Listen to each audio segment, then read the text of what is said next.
Everyone, আসসালামু আলাইকুম সবাইকে। শ্রীমঙ্গলের ট্যুরের আজকে প্রথম ব্লগ, তোমাদেরকে সেকেন্ড ব্লগ শেয়ার করব। সেকেন্ড দিনে কোথায় কোথায় গেলাম। তো সেকেন্ড দিনে গিয়েছিলাম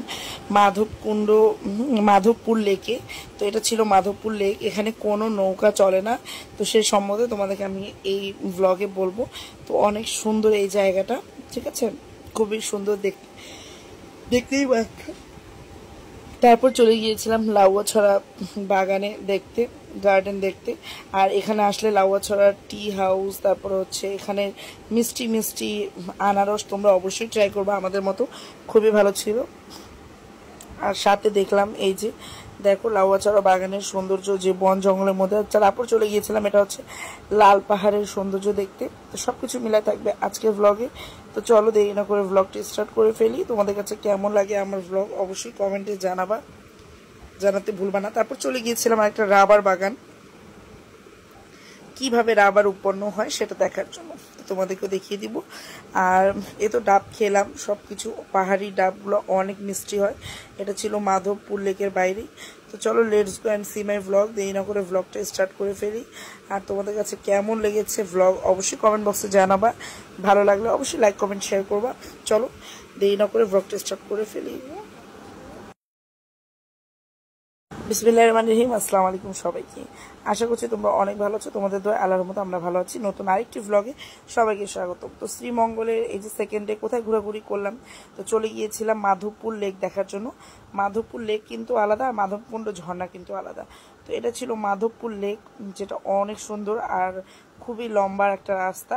এই রাস্তাটা পার হয়ে উঁচা পাহাড়ের একটু টিলার মতো উঠেই আমরা পেয়ে যাব মাধবপুর লেক।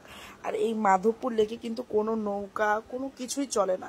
আর এটা কিন্তু অনেক 400-500 ফিট একদম ডিপ, প্রচুর ডিপ। এখানে মানুষ মানে পড়লে আর কিন্তু পাওয়ার সম্ভাবনা খুব কম থাকে। তো এখানে গেলে খুব সাবধানে যাবেন। আর খুব কারণ এটা অনেক ডিপ, এখানে নৌকা পর্যন্ত চলে না। কারণ কোনো দুর্ঘটনা ঘটলে নৌকাটাকেও কেউ বাঁচাতে পারবে না, কারণ এটা প্রচুর পরিমাণে ডিপ একটা পুকুর। ঠিক আছে, মাধবপুর লেক দেখতে পাচ্ছেন, দেখে না বোঝা গেলেও প্রচুর পরিমাণে এটা ডিপ আছে। তো এই জন্য এখানে কোনো নৌকা চলে না। কিছু ঘটনা ঘটেছিল এখানে, এই কারণে আর কি নৌকা এখানে চলে না কোনো দিনই। আর এই যে লেকটা অনেক সুন্দর দেখতেই পাচ্ছেন, এখানে শাপলা বিল ফোটে, ঠিক আছে, শাপলা ফুল ফোটে। আর ওই পাশে যাচ্ছে পাহাড়, আর এই পাশে হচ্ছে লেক। আর লেকটা অনেক বড়, দেখেই আপনারা বুঝতে পারছেন। তো আমরা এখানকার যে স্থানীয় তাদের সাথে কথা বললাম, জানলাম এই লেক সম্পর্কে। আর যতটুকু জানলাম তোমাদেরকে সেটাই আমি জানালাম আর কি। তো এখানে ভোজপুরিরা, এই যে এই দাদুটা আমাদেরকে অনেক কিছু বললো, এনারা ভোজপুরি। তো ইন্ডিয়ান ভোজপুরি থাকে না, ওনাদের ভাষা এরকম ভালো ছিল। আর উনি এখানে দেখাশোনা করেন, ঠিক আছে। আর এই যে এখানে বসার সিটও আছে, তোমরা চাইলে এখানে বসতে পাবা, যেহেতু স্পট আছে। তো স্পটের মতো করে সুন্দর করে এই করেছে। কি নাম আপনার? আর এই যে দাদুটার ইন্টারভিউ নিলাম আমরা। মদন ভাই।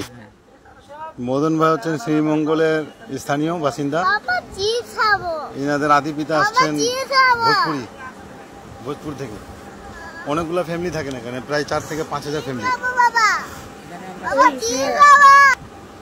ভাইয়া হচ্ছেন মদন ভাই, এনাদের আদি পিতারা আসছেন ভোজপুর। এই ভোজপুরি এটা কোন জায়গায়, ইন্ডিয়া কোন জায়গায়? উড়িষ্যা বিহারে। ইনাদেরকে নিয়ে আসছে ব্রিটিশরা চা বাগানে কাজ করার জন্য। এই যে চা বাগানের এই লেকটা হচ্ছে প্রায় 12 কিলোমিটার, 3.5 কিলোমিটার, আর চওড়া হচ্ছে 12 কিলোমিটার। এটা করা হচ্ছে হলো যে চা বাগানে পানিটা কিভাবে দেওয়া হবে এটার কারণে। এই দিকে পানি, এটা হচ্ছে বাঁধ, আর এইদিকে হচ্ছে চা বাগান চারদিকে। মদন ভাইরা প্রায় 4 থেকে 5,000 ফ্যামিলি থাকেন এখানে, না? 850 এই বাগানে কর্মী। আর আশেপাশে সবাই আরো বাগানে আছে। ও, মানে 4 থেকে 5,000 ফ্যামিলি হবে। তো এরকম ফ্যামিলি কাজ করেন। যাক, খুব ভালো লাগলো ভাইয়ের সাথে দেখা হয়ে, কথাবার্তা। তারপরে এই লেকের পাড়ে ঘোরাঘুরি শেষে আমরা একটু রিলস নিলাম, শর্টস নিলাম। তোমরা এতক্ষণে যারা রিলস বা শর্টস দেখেছোই মনে হয়। তো এখানে শর্টস নেওয়ার পরে আমরা এখন এখান থেকে বের হয়ে যাব আর যাব লাল পাহাড়ের উদ্দেশ্যে। আর তোমাদের সাথেও লাল পাহাড়ের দৃশ্যটা শেয়ার করব। আর শ্রীমঙ্গল গেলে তোমরা এগুলো জায়গায় ঘুরতে পারো, কিছু সবগুলো স্পটে আমি তোমাদেরকে দেখিয়ে দিব আমরা কোথায় কিভাবে গেলাম। আর কম কম সময়ের মধ্যে কিভাবে তোমরা যেতে পারবা। তারপরে এখন আমরা বের হয়ে যাচ্ছিলাম, আর এই যে দেখতে পাচ্ছ একদম লম্বা একটা রাস্তা। তো এই রাস্তাটা বের হলেই আমরা বের হয়ে যাবো আর কি শ্রীমঙ্গল থেকে। তারপরে হচ্ছে তোমার এই মাধবপুর লেক থেকে তারপর চলে যাব অন্য স্পটে। তো আমরা বের হয়ে এখন চলে গেলাম অন্য স্পটে। আর এই যে স্পটটা দেখতে পাচ্ছ এখানে শুধু গাছ আর গাছ। তো এটা ছিল ওই মাধবপুর লেকের বাইরের দিকে। তো দেখতে সুন্দর লাগছিল, আমি তাই তোমাদের জন্য ভিডিও করলাম। আর এখানে আসলে তোমরা অনেক সুন্দর সুন্দর দৃশ্য দেখতে পাবা। আর এই যে দেখো এখানে কিন্তু সিনারিগুলো অনেক নাইস। তারপর আমরা এই যে রওনা দিয়ে দিলাম লাউয়াছড়ার উদ্দেশ্যে। লাউয়াছড়া বাগান যেটা আমাদের রিসর্ট থেকে একদম কাছে ছিল, আর পুরোটাই হচ্ছে বন জঙ্গল আর কি। আর রাতে এখানে খুবই সাবধান, রাতে একদম একটা লাইট পর্যন্ত এখানে জ্বলে না। তো রাতে বের হওয়ার আগে এখানে সাবধান থাকবা, কারণ এই রাস্তাটা খুব ডেঞ্জারাস পয়েন্ট, ঠিক আছে? কোনো মানুষ এখানে তোমরা পাবা না। তো এই জায়গাটা আমার কাছে খুব ভয় লেগেছে রাতের বেলা বিশেষ করে। তো দিনের বেলায় সবাই আসে এখানে, রাতের বেলা কেউ আসে না। আর রাতের বেলা আসাও ঠিক না, কারণ এখানে যেহেতু জঙ্গল তাই প্রাণী আর অন্যান্য উপদ্রব আসার প্রাণীদের আসার সম্ভাবনা থাকে, এই জন্য। রাস্তাটা কিন্তু অনেক সুন্দর, দেখতে পাচ্ছ তোমরা পুরা বাগান আর কি, লাউয়াছড়া বাগান বলে, বাট এটা পুরো জঙ্গল আর কি। তো সম্পূর্ণ জঙ্গলটা দেখতেই পাচ্ছ, এখান থেকে দেখা যাচ্ছে পাহাড়ের উপর থেকে চলে গিয়েছে, ভিতরে অনেক জঙ্গল। তো এই লাউয়াছড়া বাগানে তোমরা যে যাবা, আর যেয়ে কিন্তু তাদের চাটা, লাউয়াছড়া টি বাগানটা অবশ্যই ট্রাই করিও চাটা। আর তাদের হচ্ছে আনারসটা অবশ্যই ট্রাই করিও। তাদের পাহাড়ি আনারসগুলো খুবই মিষ্টি থাকে, খেতে দারুণ মজা। তোমরাও একবার হলেও ট্রাই করিও, আশা করি তোমাদের কাছে ভালো লাগবে। আর এই যে দেখো পাহাড়ের পর্বতের সিনারি আমার কাছে মাশাআল্লাহ অনেক ভালো লেগেছে। দিনের বেলায় জায়গাটা সুন্দর, বাট রাতের বেলায় এই জায়গাটাই হচ্ছে ভয়ঙ্কর। আছে না কথায়, যে জায়গা দিনের বেলা সুন্দর আর রাতের বেলা হচ্ছে জঙ্গল, ওটাই হয়ে গেল কথা। তারপরে এই যে আমরা এখানে ঘুরলাম, অনেক এনজয় করলাম। এই যে আমি দেখছিলাম যে কোনো আমাকে জীবজন্তু দেখা যায় কিনা, বাট এই যে আমি কিছু কিছু দেখতে পেলাম। তারপর একটা বানর দেখতে পেলাম, দেখতেই পাচ্ছ। তারপরে এই যে বানরটা খুব ডিস্টার্ব করতেছিল। আর এখানে এই যে বাচ্চাদের খেলনা পাওয়া যাচ্ছিল, তো ওয়ানিয়ার এখান থেকে লাউয়াছড়া বাগান থেকে কিছু খেলনা নিলাম। তারপরে এখানে এই যে পাহাড়ি সব ফলগুলো পাওয়া যাচ্ছিল। কি নাম আমি নাম ঠিকভাবে জানি না, বাট এগুলো ফলগুলা খুব খেতে মিষ্টি। তো এগুলো খেলাম আমরা, তারপরে আনারস খেলাম, খেয়ে তারপরে এখান থেকে বের হয়ে গেলাম। আর আনারসটা তোমরা সবাই ট্রাই করিও, কারণ আনারসটা ছিল খুবই মিষ্টি, একবার খেলে বারবার খেতে ইচ্ছা করবে, খুবই মজা ছিল। আমার কথা রিকমেন্ড করলে তোমরা কিন্তু আনারসটা খেয়েও, খুবই মজা লাগবে। আর ডাবও ছিল মিষ্টি, পানিটা ভিতরে মিষ্টি ছিল, ভালোই ছিল, বাট আনারসটা বেশি ভালো ছিল। তো তোমরা চাইলে এগুলো ট্রাই করতে পারো। আর এখান থেকে আমরা এই যে লাউয়াছড়া বাগানে আমরা ভিতরে যাইনি, বাইরে থেকে ছবি, কারণ ভিতরে দেখার মতো তেমন একটা কিছু না, বন জঙ্গলই আছে। বাস এখানে আসে তোমরা একটু খাওয়া দাওয়া করবা, বাইরে একটু ছবি তুলে নিবা, বাস এটাতেই কিন্তু সেম ফিলই পাবা। তো এখান থেকে আমরা চলে যাব এখন লাল পাহাড়ের দিকে। আর এখানে অনেকে এই যে ভাইয়াটা অ্যাডভাইস, লাউয়াছড়া বাগানে এই যে আমরা ছবি তুলেও আনিয়েও ছিল, তুললো।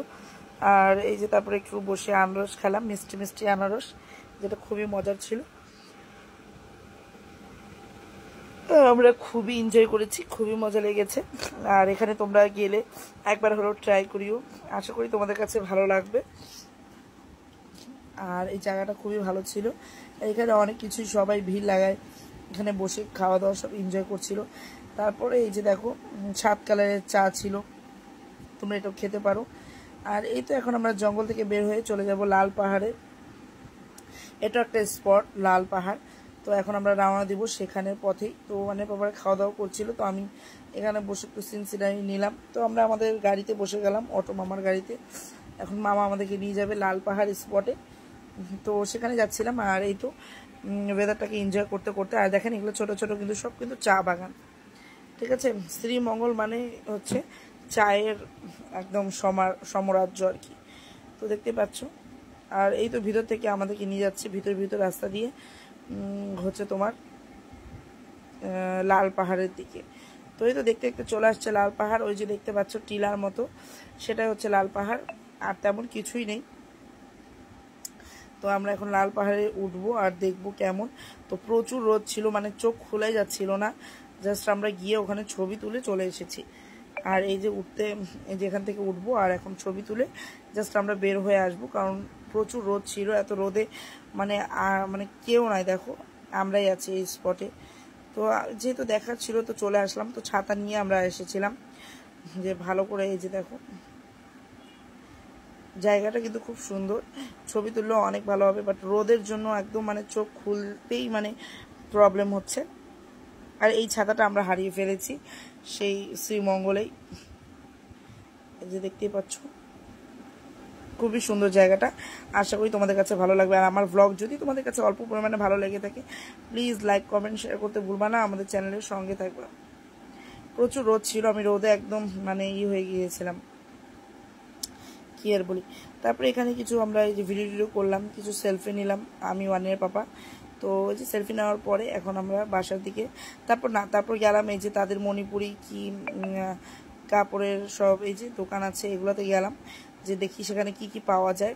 তো আমার এগুলো পছন্দ হচ্ছিল না, আর এই টাইপের কাপড় আমার ভালোও লাগে না। তো আমি একটু জাস্ট দেখলাম, তোমাদের সাথে একটু শেয়ার করলাম যে শ্রীমঙ্গলে গেলে এই যে তাদের দোকানগুলোও কিন্তু কম সংখ্যক, একটা থাকে না যে অ্যাভেলেবেল দোকান আছে, না তাদের কম সংখ্যক দোকান।